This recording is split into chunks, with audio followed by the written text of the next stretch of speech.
Benvinguts a Tas de Lletres i benvinguts a un programa en el qual parlarem, ni que sigui tangencialment, d'associacionisme.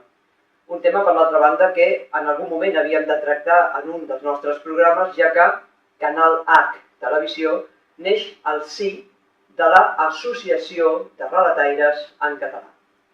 Tampoc no ocuparem molt temps a comentar la importància que té l'associacionisme a casa nostra, però sí que abans de comentar, abans d'entrar a presentar el llibre del qual parlarem avui, seria bo conèixer una mica la seva història i evolució, molt succintament.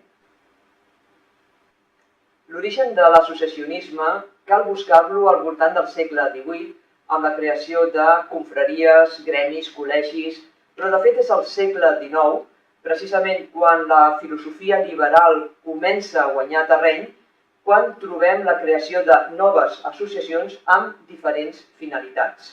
Per exemple, finalitats culturals, com seria el cas dels ateneus, finalitats lúdiques, com seria el cas de les associacions excursionistes, els clubs esportius, finalitats econòmiques, com seria el cas de les cooperatives, els sindicats. Cal dir que durant la dictadura tot aquest engranatge associatiu en gran part va desaparèixer, en gran part, per no dir en la seva totalitat. Però, quan les circumstàncies ho van permetre, l'associacionisme, com si es tractés de l'au fènix, va renéixer i avui en dia ens trobem en un moment important precisament al voltant del que són les associacions.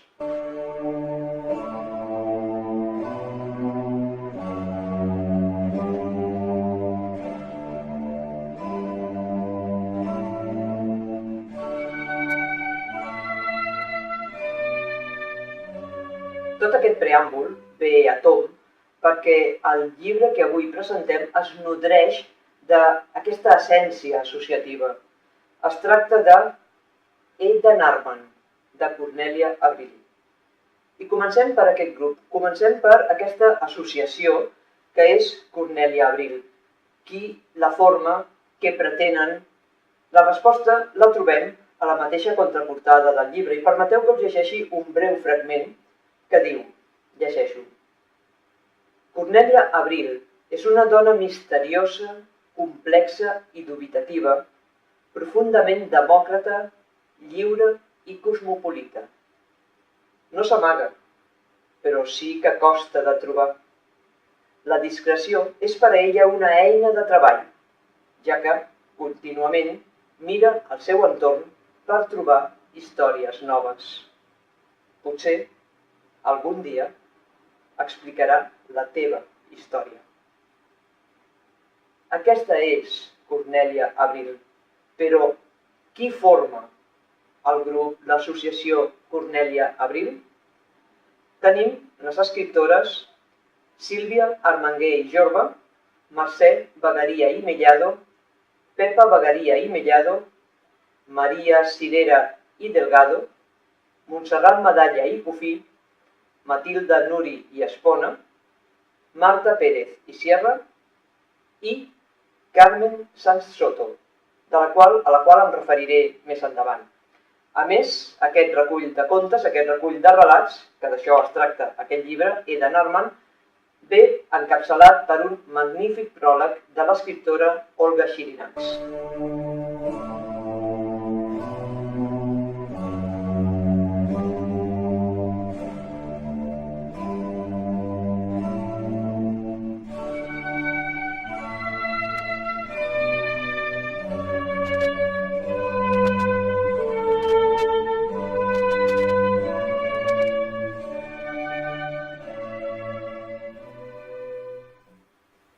Què hi trobareu en el recull de relats Eden Armand de Cornèlia Abril?